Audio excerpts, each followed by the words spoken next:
Recursion is a very important concept for data structures and algorithms, and we'll be using it throughout the rest of this course. It can be pretty difficult to wrap your head around, so I think it's best to introduce this topic as soon as possible. We're going to start with what I call one branch recursion, and we're going to do so using a math formula, specifically n factorial. If you're not familiar with it, n factorial is a shorthand of writing n times n minus 1 times n minus 2 all the way until we get to the base number, which is 1. So for example, to say 5 factorial would be to say 5 times n minus 1, so 5 minus 1, which is 4, and then n minus 2, which is 3, and then keep decrementing the number by 1 until we get to the base number, which is 1. And then, we do this calculation, it turns out to be 120. Now, you definitely don't need recursion to do this calculation. The easiest way to do it would be with a loop, where we take this number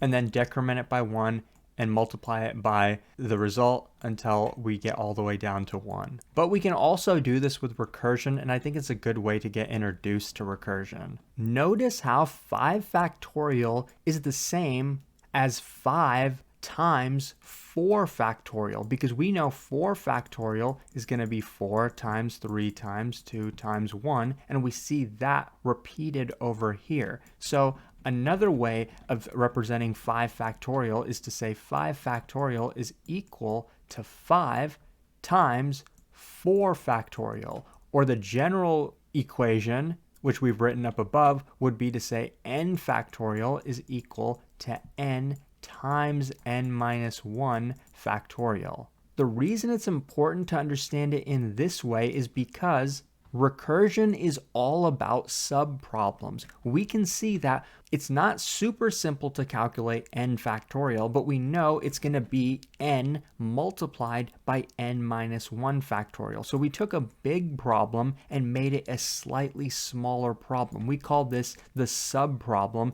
and this is why we're allowed to use recursion for this problem, because we have a subproblem. Now, I could show you what the code would look like to solve this recursively, and it's actually very short, but I think it's better to start with a visualization and then move to the code, which makes it easier. So suppose we're trying to compute 5 factorial. We know that the subproblem is 4 factorial n minus 1, right? So we take 5 minus 1 and we want to compute 4 factorial first. So suppose we want to compute 5 factorial. We know that the subproblem we have to compute first is 4 factorial, and then we can multiply that by n, which in this case is 5. By far the best way to represent recursion is using a decision tree. In this case, we only have one decision. That's why I call this one branch recursion. But a tree is still helpful to visualize this. So before we can compute this, we have to compute 4 factorial. So in terms of code, this step would look something like this, where we have a function called factorial. It's going to take in some integer where we're going to compute the factorial of that, and then we're going to return the result, which is also an integer. Now, so far we know that to compute n factorial, we have to solve the subproblem, which is n minus 1 factorial. So we call the function that we're inside of. We call our own function. We call the same function. This is called the recursive step. But this isn't all we need. That's why I've left a little space over here. So let's continue with this and see what happens as we continue to solve the subproblem. So we have 4 factorial. Well, again, we know that's equivalent to 4 times 4 minus 1 factorial. So we want to compute the subproblem 3 factorial before we have 4 factorial. But the same applies for 3 factorial. It's equivalent to 3 times 3 minus 1 factorial, which is 2 factorial. So let's compute that.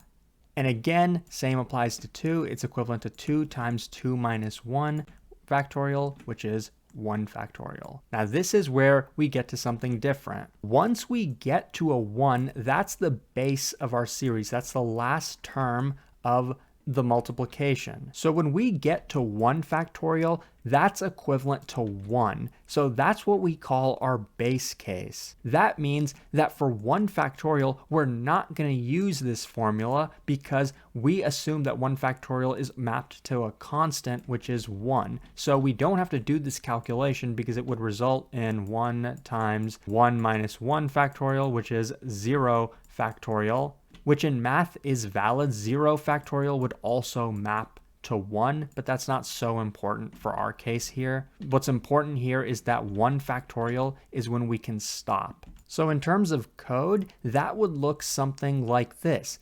If n is less than or equal to 1, we can return 1. The reason I say less than or equal is because of that 0 case. If we were given 0 as our original input, we would want to return 1. That's just the definition in math. But you can see this is very important because if we don't have this, we would continue this infinitely. We would continue to call the same function that we're inside of. It would never stop, and we would never go back up to compute our original result, which we were trying to do was compute 5 factorial. We would never go back here. We would just keep going down and keep getting more negative and negative and negative. So how is this actually going to run? Well, let's say we were given 5 as the input. 5 is not less than or equal to 1, so we say that we're going to return 5 times 4 factorial. So that's how we go down here. We're going to go down a step to here. And then for 4, we're going to see the same thing. It's not less than or equal to 1, so we're going to compute 3 factorial. So we're going to keep going down and down and down until we get to 1 here.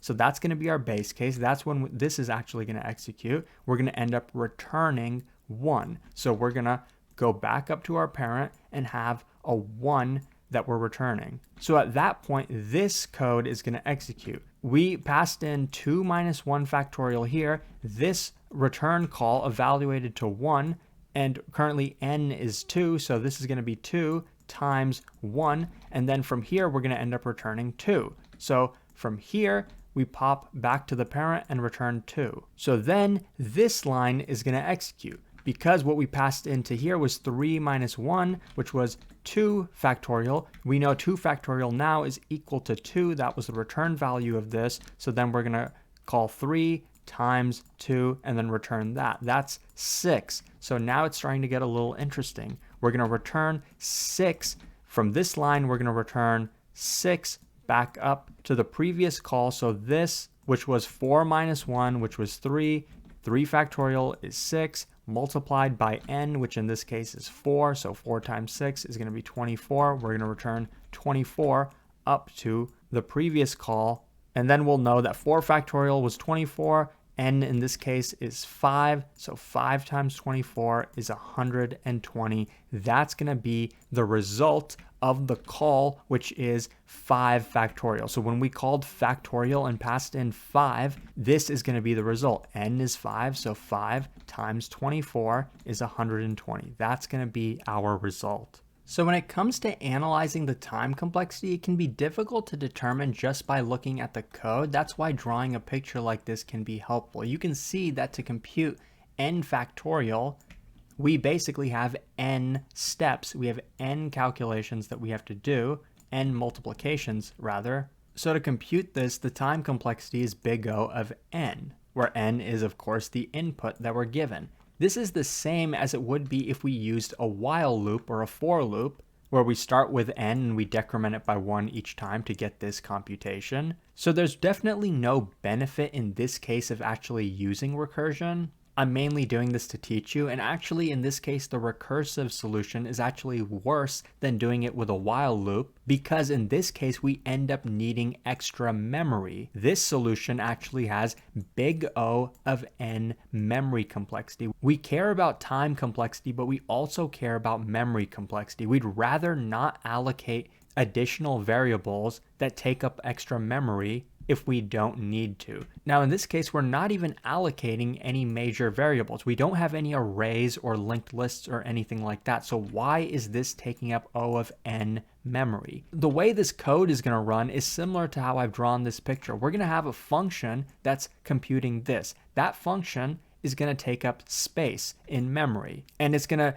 we're going to save that. We're going to put that function on hold, and we're going to say, okay, stay right there. First, we have to compute 4 factorial, and then we're going to keep this in memory as well. We're going to save our spot here, and we're going to say before that compute 3 factorial, before that compute 2 factorial, before that compute 1 factorial. At the point where we're here, where we're calculating 1 factorial, we're going to have all 5 of these functions taking up memory. Now, each function doesn't really declare any major variables, but each function is going to have its own input parameter. So you can think of the function declaring 1 variable at the very least. And the function itself actually takes up a little bit of memory so that it knows when this function is done, return back up to the parent. But that's getting a little too into the details. The important thing here is that we have n function calls that are all going to be alive at the same time, so this takes O of n memory. And by the way, the non-recursive solution would look something like this, where we just have a single variable. Let's call it our result or our factorial. It can be initialized to 1 because we know that's going to be the base case anyway.